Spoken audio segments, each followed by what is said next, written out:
Hello, everyone, and welcome to the Spurs Up Show, the best Gamecocks podcast on the internet. Today is Tuesday, June the 2nd, 2020. On today's show, I give my thoughts. Guys, it is magazine season. Athlon has officially dropped. Athlon Sports has dropped their SEC preseason magazine.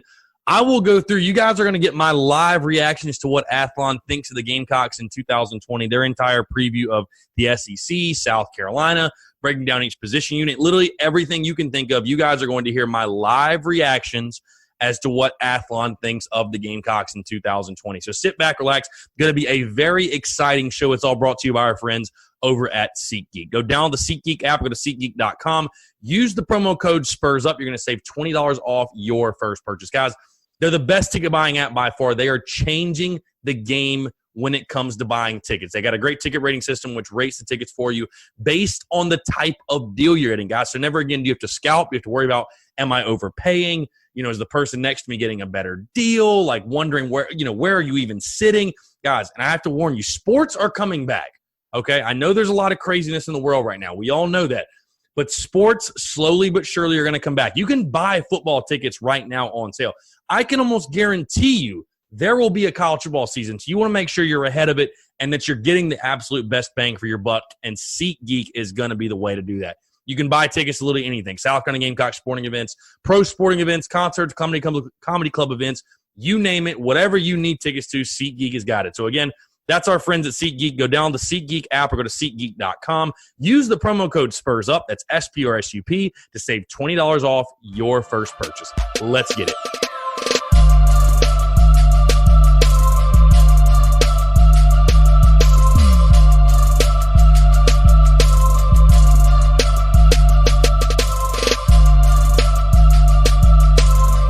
All right, hello everyone. Happy Tuesday. I'm Chris Phillips, host of the Spurs Up Show. As always, throwing you guys a change up on this Tuesday. I know I said we'd have an interview.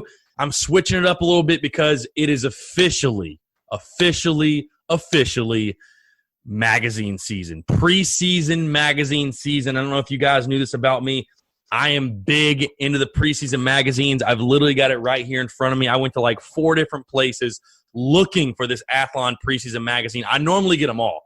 I normally get Athlon and I'll get Phil Steele's. I think this year I might get another one, but had to get the Athlon. We're all starving for college football. I did this last year as well, actually, giving my thoughts and just kind of going through and seeing what Athlon had to say about the Gamecocks. So I'm going to do that again. And a lot of very interesting stuff. I've read some of it I haven't. So it's going to be a lot of like instant reaction. You guys are going to hear my immediate reactions to it. Again, most of this stuff I've never seen. And shout out to those guys at Athlon, by the way. I'm not going to go through everything. And this magazine literally has so much information on every single team that you're going to want this. So be sure to go buy the magazine, by the way. I don't want you guys to think I'm like ripping off Athlon or anything. I certainly don't want Athlon to come after my ass. But no, a lot of fun, just reactions to what Athlon thinks of the Gamecocks going into 2020. Very exciting stuff. It's giving us that little taste of football. I figured, you know what? Bump the interview. We'll bump that back to Thursday. We'll have that. But I'm excited, man. I went to like 4 different places to get this magazine. So we're going to dive into that. Before we do, a couple of housekeeping items, as you guys always know. Be sure to rate and subscribe to the show. Be sure to rate the show. Leave it 5 stars. Leave your thoughts, your feedback, whether you're on iTunes, Spotify, Stitcher, Google Play, whatever it might be. Leave a 5-star review. It takes 5 seconds, helps boost up the podcast. I know a ton of you have already done that. So if you've already done that, thank you so much. Appreciate the support. Also, if you're not subscribed, genuinely don't know what you're doing, hammer the subscribe button. You're going to get the daily notifications of when the podcast drops. Guys, it's a no-brainer. You want to be subscribed to the show. So again, really do appreciate you guys, the love, support, everything you do. Rate, subscribe to the show. You know what to do. Anyways, all right, let's dive into this.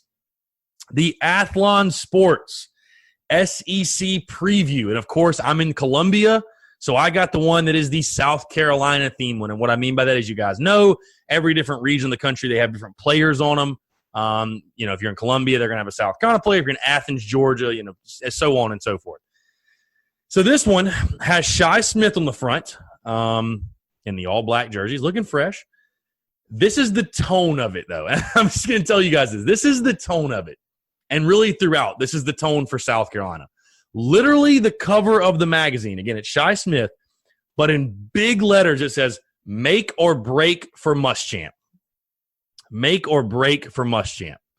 And that is literally the tone and the feel of it throughout the entire thing. So when you go through, and again, I'm really just flipping through pages. They got their top 25. Obviously, South Carolina did not make the top 25. The first thing that jumped out to me, though, is they have their ranking the rest section, which obviously ranks all the other college football teams all the way through 130. South Carolina, if you look for South Carolina, they are ranked 47th, by the way. 47th. And by the way, I do want to go back through and just list off the teams that South Carolina is playing that are in the top 25. Because, again, I don't need to remind anyone how tough the schedule is, but it's just kind of fun to go through. Clemson's number 1 for them. Clemson's number 1. Florida's number 6. Georgia's number 7. LSU's number 8. So you play 1, 6, 7, 8 in the top 10. You got A&M at 11th, preseason 11th. A&M's 11th. I just saw Auburn was 13th. We don't play them. How about this? And I know the South Carolina doesn't play them. North Carolina is 18th preseason by Athlon. Preseason. Unreal. So again, okay, so that's all you play in the top 25, but you literally play 1, 6, 7, 8, and 11. I mean, that's plenty. That's plenty enough. But South Carolina ranked 47th. Some of the notable teams, by the way, ahead of South Carolina. Tennessee's at 26. You obviously play them. Kentucky is at 32nd. You play them. Let's see. Just SEC teams. Ole Miss is at 38th. Appalachian State is at 42nd. South Carolina's at 47th. Then at 48th, you have Mississippi State. Again, SEC, you don't play them. Missouri, who you do play, is at 52nd. So only 5 spots behind South Carolina. Oh, boy, where does Vanderbilt fall? They must be waiting. Arkansas is at 74th. Let's see. Vanderbilt is at 96th. East Carolina at 100th, who the Gamecocks play in week 2. Coastal Carolina, who you open up with, is 115th. So, yeah. So those first 2 games should be dubs. But, I mean, for sure, just speaking to the schedule. But I'm curious to hear. There's going to be a lot of, by the way, I'm expecting this episode to be a lot of feedback. I almost thought about doing this as just a live, like, kind of conversation, if you will. And I might do that at some point, too, just to get you guys' reactions. And I'm going to be making a lot of social media clips because I want to get you guys' reactions because, you know, what do you think about South Carolina being 47th? I mean, I think it's a little low. I don't know that South Carolina necessarily deserves any more respect, though, which is unfortunate. You take a look at the conference predictions, jumping to the SEC, and this is going to spoil the record and all that stuff, but who cares? They've got South Carolina finishing 5th in the SEC East. They do have the Gamecocks making a bowl game, 6-6, 3-5 in the SEC, though. 3-5 in the SEC. I'm going to get to that point in just a second. But they've actually got Florida winning the East, going 11-2, 7-1 in the conference. Then they've got Georgia 10-2, 6-2. Tennessee finishing 3rd, 8-4, 5-3. Kentucky finishing 4th, 7-5, 4-4. And then South Carolina, Missouri 6th at 5-7 and 2-6, and Vanderbilt 7th, 3-9 and 0-8 in the SEC. They've got the Gamecocks in the Music City Bowl, taking on Iowa. So, again, I'm going to talk about that just a little bit more. Going to talk about that a little bit more in just a second. But looking at the All-American teams, by the way, you're asking yourself, Chris, why would you look at those? Who do we have that's going to make it? We have no one. But, again, what jumped off the page to me in this is that Sam Howell, the North Carolina quarterback, is the 3rd-team preseason All-American quarterback. He is he was a true freshman last year. Same as Ryan Olinsky. It's crazy what some good coaching will do for a young quarterback's career. Am I right? Okay, going over the top units in the country. South Carolina was not ranked in any of these as far as in the top 5, which is the main ones. They did, however, come in the top 25 of one of the units, and that's the defensive backs units. You can all imagine South Carolina they have them ranked 19th in the country. Tennessee right behind them at 20th. So, yeah, 19th overall in the country as far as defensive back units. The SEC obviously ranked the top conference in the country. That's not a question. They do have coaches on the hot seat. Coaches on the hot seat. How about this, by the way? Will Muschamp's obviously on this list. But it goes Clay Helton, Kevin Sumlin. Derek Mason is number 3. Derek Mason is number 3. Will Muschamp at 4th. I'll read this guy's to you. He's at 4th, and it says, the man they call Boom will have to turn things around quickly after his team stumbled through a 4-8 season. Muschamp has turned to an old friend, former Georgia teammate Mike Bobo, to jumpstart an offense that ranked 12th in the SEC in scoring and 13th in yards per play. So definitely Muschamp, nothing we don't know. He's on the hot seat. They do rank the Mike Bobo hire as the 8th top coordinator hire for this year. So very, very interesting stuff. Okay, I think we're going to go ahead and jump to the top units in the SEC. Where South Carolina ranks as far as the top units in the SEC. So South Carolina, and this is where it's going to get very fun, very interesting. They have South Carolina, and again, I'm going down how South Carolina ranks in the SEC. This is position unit by position unit, okay? Out of all 14 teams in the SEC. They have the Gamecocks ranked 11th in the SEC in quarterbacks. 11th. At running backs, 13th. Wide receivers, 10th. Offensive linemen or offensive line unit, 9th. Defensive line unit, 9th. Linebacker core, 11th. And defensive backs, 6th. So literally only one position unit out of all the position units at Carolina rank in the top half of the conference according to Athlon. Now, do I think some of those numbers are low? Yes, but I think the reason a lot of those numbers are low is because there are a lot of unknowns. You know, it's crazy when you look at the returning leaders for the SEC, by the way. Ryan Linsky is the 3rd returning quarterback, basically, ranks 3rd as far as passing yards. Like, he's the 3rd most productive quarterback returning. So, you know, I mean, I think a lot of those numbers they're a little bit low because there are a lot of unknowns, like I said. There are a lot of unknowns. Jordan Birch does rank as the 4th incoming recruit in the SEC, 4th best. Marshawn Lloyd ranks as the 21st best incoming recruit. So, those are your 2 guys, right? We all knew that. Those are your 2 guys. Listen to this. All right, let's the All-SEC teams by Athlon. Preseason All-SEC teams by Athlon. Jamie Newman, the transfer from Wake Forest, their first-team quarterback. South Carolina, I just think that's very interesting. Jamie Newman. I guess they expect him to be that good. South Carolina has no one on the first team. Sedarius Hutcherson lands on the preseason second team for Athlon. Also on defense, you have defensive lineman Aaron Sterling, who is on the second team. On the third team, and that's all you have on the second team. And a lot of you are asking, where is J.C. Horn? Where is Israel Mukwamu? Nowhere to be found. Not on the first and second team. On the third team, you have Ernest Jones, linebacker Ernest Jones, third-team linebacker. You've got J.C. Horn, third-team defensive back. And you've also got Jamie Robinson, third-team safety, so getting some love there. And then the fourth team. So that's all for the third team. The fourth team, you have Parker White as your fourth-team kicker. That's it. And, folks, that is I mean, listen, I am as hard as anyone. I'm almost just double-checking here.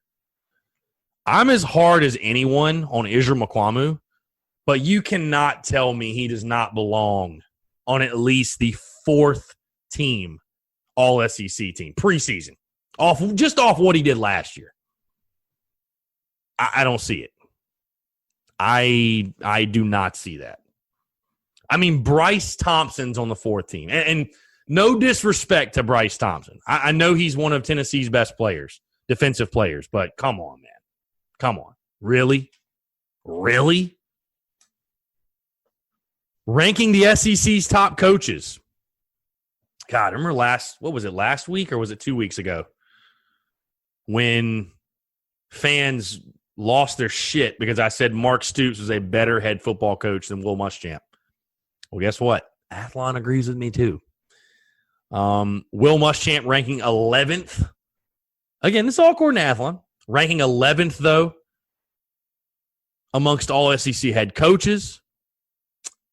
Mark Stoops, 7th. So, and I'll read what they say about Muschamp.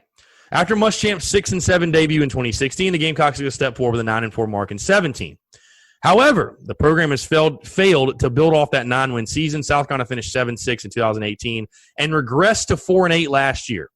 Under Muschamp's direction, the Gamecocks are just 15-17 in SEC play and have lost by 21 or more points to rival Clemson in 4 consecutive matchups. Prior to taking over at South Carolina, Muschamp went 28-21 as the head coach at Florida and has prior stops in the SEC as an assistant at Auburn and LSU. Muschamp has recruited well and upgraded his staff with quality additions this offseason. However, with a buyout that is more manageable after the 2020 season, getting to a bowl game is a must. And again, I don't think there's anything that they are telling us that we did not know. 10 things to watch in the SEC. The 9th storyline is Muschamp faces the music. I'm not going to regurgitate everything because, again, it's all stuff that we are familiar with. Now, getting into the team-specific South Carolina page. I'll go ahead and jump straight into the record. They've got South Carolina again, 6-6, 3-5 in the SEC. Here's what they say about the verdict on South Carolina season before I dive into what they say and things that stand out about what they talked about the South Carolina team. With 4 games against potential college football playoff teams in Clemson, Florida, Georgia, and LSU, plus another matchup against a possible top 10 team in Texas A&M, there's not a lot of wiggle room for a coach trying to get himself off the hot seat. Will Muschamp will need 2 highly rated incoming freshmen to live up to their considerable billing in running back Marshawn Lloyd and defensive end Jordan Birch. Both are capable of doing so, and they could spell the difference between a season of progress or another stuck in neutral. New offensive coordinator Mike Bobo needs to get more out of the quarterback position than USC had a year ago. Defensively, the pieces are there to keep USC in most games, but the question is, will a minor bowl game be enough to save Muschamp his job?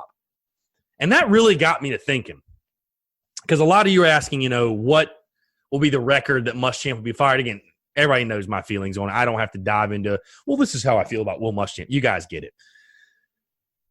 And it made me think, again, with what they have, 6-6, 3-5 in the SEC. Okay, you look at the schedule. Coastal, ECU, Mizzou, at Kentucky, at Florida, Tennessee, A&M, at Vandy, Georgia, at LSU, Wofford, at Clemson. 6-6 in that schedule, 3-5 in the SEC. Where are the 3 SEC wins coming from? They don't give it game by game, obviously, but where are they probably? You have to think they're coming from Vanderbilt, Missouri, and at Kentucky. You'd have to imagine. Even though they have Kentucky going 7-5 and 4-4 in the SEC, I have to imagine they've got it coming from Kentucky. So I ask you, the Gamecock fan, the Gamecock fan that's tuned in, and I'll probably ask this on social media tomorrow as well, or today, whatever. If South Carolina goes 6-6 and 3-5 in the SEC, and its 6 wins are Vanderbilt, Missouri, Kentucky, ECU, Coastal, and Wofford. Is that enough for you that Will Muschamp should keep his job? And how much does the result of the other 6 matter in regards to whether Will Muschamp should still have a job after a 6-6 year or not? Because personally, I don't think that's good enough. I don't think you prove anything, because what you have to see this year is true progress that the program is headed in the correct direction. I just don't think winning those 6 games gives you enough, tells you enough that the program is headed in the right direction. I mean, listen, those are 6 games you should win. At Kentucky being the toughest of them all. But you still feel like those are 6 games you should win. This is a 6-6 year and 3-5 in the SEC with those 6 wins I mentioned. Is that enough in your mind for Will Muschamp to keep his job? Now, I've said that I've sort of switched up because of everything that's happened with the pandemic and the financial stresses that schools are going to feel, even though I think we're going to have college football and you're still going to get that TV money. So the money should be there. I don't like that excuse, but I think that Ray Tanner and that crew will do everything it can that if Will Muschamp goes 6-6, they're going to try their damnedest to keep him around, even though I think they shouldn't, obviously. So I just, I'm curious. I'm just curious to know what fans think. Is that if they go 6-6 and those the 6 games I mentioned are your wins, is that truly enough to tell you that the program's headed in the right direction, that he deserves another year, 2, whatever? I don't think so. And again, the losses in the other 6 will have a lot to say about that. But I don't know. I don't think you can justify that's good enough. When you take a look, and again, I'm not going to go through this. If you guys have ever gotten the Athlon magazine, like I said, if you haven't gotten it, you should. Really, really good stuff in here. And you can learn about all the other teams too. But they go through and they break down quarterbacks, running backs, receivers, offensive line, all the position units. I'll tell you the biggest thing, besides the fact, they talk about it a bunch, about Will Muschamp, his status as head coach, being on the hot seat. We all get that. I think one of the more interesting things, and from the tone that I get from this write-up, these guys are not sold on Ryan Hilinski. These guys are not sold on Ryan Hilinski being the long-term answer. When they speak of the quarterbacks, they speak a lot of Colin Hill. They speak of Luke Doty. They point out Ryan Hilinski's, honestly, shortcomings a year ago, his inconsistencies. They do mention the injuries, obviously. But they are very high on Colin Hill and the fact that he's been in the Mike Bobo scheme, in the Mike Bobo offense. Similar belief to how I feel when they talk about Mike Bobo. I think this is going to be a run-heavy offense. I do. I think so. And I want to get into – that kind of leads me into, by the way, I don't know if you guys have never gotten the magazine before. They have a section called Scouting the Whoever, where it's supposed to be anonymous head coaches giving their opinions, or just coaches, I guess, in general, giving their opinions on said team. And so I do want to read this. And actually, I won't read it all. Just some of the highlights here that I think, things that just kind of stood out and you're like, wow. Let's see. Here you go. So they obviously talk about, they're searching for identity, Will Muschamp, his status, job, blah, blah, blah, whatever. I thought this was interesting. Schematically, this is from an anonymous coach. Schematically, it's Will's defense, so it's in the Saban tree. They're going to give you lots of coverages. They're going to focus entirely on making the quarterback uncomfortable, get you in second and long, and tee off. The problem is they're not as talented as most of the other teams in this league, in the league off this tree. So you're seeing a slowed-down version of a team you've already prepared for. How about that shit? The talent level is tough to measure. They're certainly not a top-level team, and that was the expectation for Will. Is Mike Bobo going to run the old Georgia stuff? I don't think you can look at Colorado State's offense as an example. The personnel and the competition are night and day. They passed out of necessity, basically. We think he wants to be a run-first, downhill offense and take a lot of pressure off of Ryan Hilinski. He was really inconsistent and may not be the long-term answer, which is scary when you're going into a hot seat here. And that's from an anonymous coach. That's not from Athlon. That's an anonymous coach. So, that jumps off the page. That really jumps off the page. A coach saying that South Carolina is trying to run a scheme that basically it doesn't have. It's it's running a scheme similar to other teams, but we're just not as good as them at it. And then again, like I said, I was surprised a little bit at the skepticism of Ryan Olinsky and just him being the long-term answer. Him being the long-term answer. Going back to sort of breaking down the units, they obviously talk about the losses at running back, but the emergence of maybe a guy, Marshawn Lloyd, him being the dude for South Carolina. All the losses that are, the lack of guys coming back at the receiver position. Offensive line should be pretty solid for South Carolina. Defensive line, we'll see. They talk a lot about Zach Pickens. Linebackers, a lot of veteran guys. Ernest Jones and Sherrod Green should be nice there.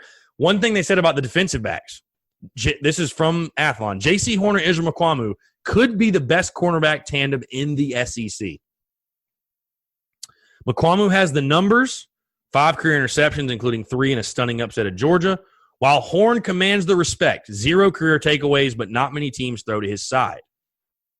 So a lot of praise for those two guys, which kind of is mind-blowing because if you're going to say that, how can Israel Mukuamu not be on even the 4th string All-SEC team preseason? Like, what? That just blows my mind. Yeah, but I mean, key Gamecocks, Ryan Linsky, Marshawn Lloyd, Shi Smith, Ernest Jones, J.C. Horn. I think that's pretty that makes a lot of sense. Rising stars, Marshawn Lloyd. I mean, you take a look at what's returning, and it's crazy. The top returning rusher for South Carolina had 179 yards last year. It's Kevin Harris. The top receiver had 489 yards last year and 2 touchdowns. That's Shi Smith. After him, Josh Vann, 19 catches, 171 yards, 0 touchdowns. There's a reason people are saying that the receiving core is a question. You do get Parker White back, which, again, I think will be huge for special teams. You do lose, though, Charlton. Again, this is all stuff I'm going to dive deep into when I do my own preview. But, again, I just wanted to give you guys my takeaways on some of this stuff that's really interesting. Some of the numbers to know was stuff that I really thought stood out. Here's something that I really would not have guessed. 20.31 is a number. Will Muschamp and his offensive staff made tempo a priority in 2019. South Carolina snapped the ball 20.31 seconds after its previous offensive play on average last season, fastest in the SEC and quicker than all but 7 FBS teams. That is, I mean, dude, I would have never guessed that, to be honest with you. We ran tempo. No question, we ran tempo. And which almost irritates me even more about the Brian McClendon slander, because Brian McClendon brought the offense fans wanted. But it was simply a lack of execution a lot of the time. Not saying he was perfect, but seemed like a lot of the time it was. Here's another number for you, 9.95. Only 5 FBS teams averaged fewer than 10 yards per pass completion in 2019. South Carolina gained 9.95 yards per pass completion, which was the lowest output in the conference and number 127 overall. And then this leads into that 5.8. Ryan Olinsky attempted 406 passes in 2019, which was more than all but one true freshman in FBS, Sam Howell. However, he averaged just 5.8 yards per attempt, worst among true freshmen with 250 or more pass attempts. So, yeah. Outside of that, I mean, that's pretty much the summary of it. Again, I suggest you guys go get the magazine. It's really good reading material. And, I'm a big magazine guy. But, again, the biggest takeaways from it for me are simply there's a lot of unknowns on this South Carolina team, for sure. A ton. I'm honestly surprised at not just Athlon, but the amount of people that I've seen giving South Carolina the credit to even pick them to go 6-6 to make a bowl game. I have been surprised at that. Call me a hater. I've just genuinely been surprised at the fact that we're getting that much benefit of the doubt from people after the debacle last year. So, I'm picking South Carolina right now to go 5-7. not too much different than what they have. But yeah, I think again, what really stands out is just the unknowns that we have. But again, I think a lot of Gamecock fans will be taken aback by it because people are so loyal to Ryan Linsky. And I'm a Ryan Linsky fan. Like, I am. But I think South Carolina fans a lot will be taken aback to the fact that Athlon's skeptical about him. Athlon's skeptical that he is the long-term answer at quarterback. And that was surprising to me. Like, I did not think that would be a major storyline going into this year, but it is, according to them. So, again, really, really interesting stuff. Go check them out. Athlon, the magazine is in stores. I think you can order it online, too. Again, I'm a big magazine guy, and so I figured, hey, why not? This would be a lot of fun to go through this, and you guys can hear my instant reaction and stuff like that. But, 6-6 is the prediction. I mean, it's crazy. They were talking South Carolina scored 1 touchdown in its last 3 games last season. In the last 3 games. So, I'll be honest. I think that's giving a lot of credit to a team that scored 1 touchdown in the last 3 games, picking them to go 6-6. I really do. So, we'll see. But again, really, really good stuff. This stuff is awesome. This stuff is really awesome. So I suggest you guys go check it out.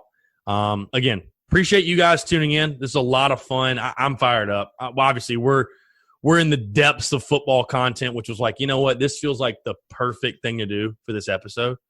So why not? So, again, appreciate you guys tuning in. Be sure to stay tuned to social media. I'm going to be talking about this a lot more, getting you guys' opinions, your thoughts. But yeah, really do appreciate the love, support. Episode 253 in the books. We're breaking down the Vanderbilt Commodores on tomorrow's show. You might be thinking to yourself, oh my God, it's Vanderbilt. I'll skip that one. No. Going to be very exciting. Going to be very good stuff. So again, appreciate you guys tuning in. Tune into that tomorrow. We'll talk to you on Wednesday. Have a great day. Talk to you soon. Thanks so much.